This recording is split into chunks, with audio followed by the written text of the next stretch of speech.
of Thomas the Tank Engine? If you've been around little kids between the ages of 2 and around 7 or so, I'm sure you have.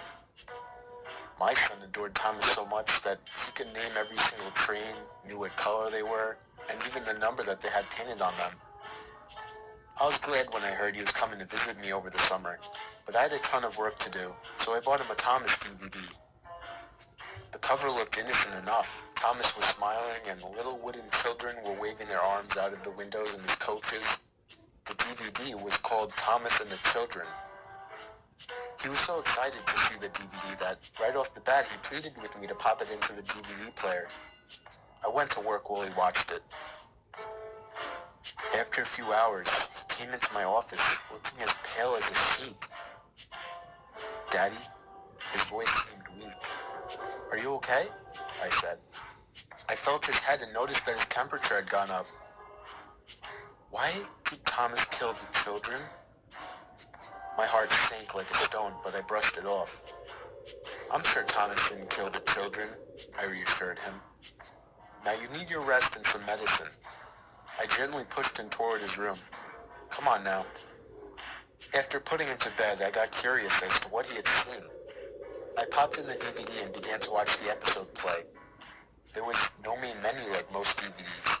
It just went straight to the episode. It seemed normal enough. Thomas was told to take a group of children to the seaside by the instructions of Sir Topham Hatt.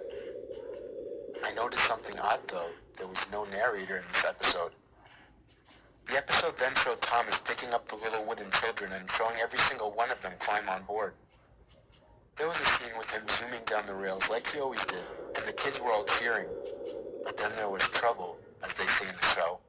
Then there was trouble. Bertie the bus was stuck on the railway tracks. This is when the episode got strange. Bertie stared at Thomas in fear, but the little blue wooden train just smiled and sped up. What was even more disheartening is that he started laughing. The kids were crying now, and little tears could be seen painted on their faces. Thomas crashed into Bertie, causing pieces of them to go flying everywhere. Usually by now the narrator would say, "And luckily no one was hurt," but there was no reassurance for kids. The episode then showed the carnage on the inside of the coaches. Wooden limbs were broken off. What looked like actual blood had been splattered everywhere. Heads had been ripped off from the bodies of the wooden dolls, and worse yet, the children still had tears upon their faces. Everything went to static. After that, I felt myself boiling over with anger. What sicko would create something that messed up for little kids? Then I paused the static. Messages started to appear on the screen. Disturbing messages like kill, obey, multiply, and die. I watched the static for over an hour and noticed at least 30 different messages. I threw the accursed thing in the trash after breaking it in half. I would not expose my child to any more of that trash. Before going to bed myself, I checked on him. He was happily asleep and snoring, clutching his teddy. I had nightmares from this. One where the children came into my room, but they were lifelike and as tall as a normal person.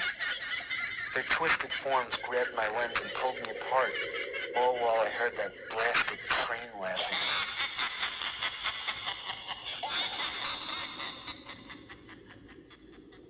Now I have woken up, covered in blood, knife in hand, and I'm too afraid to go check my son's room.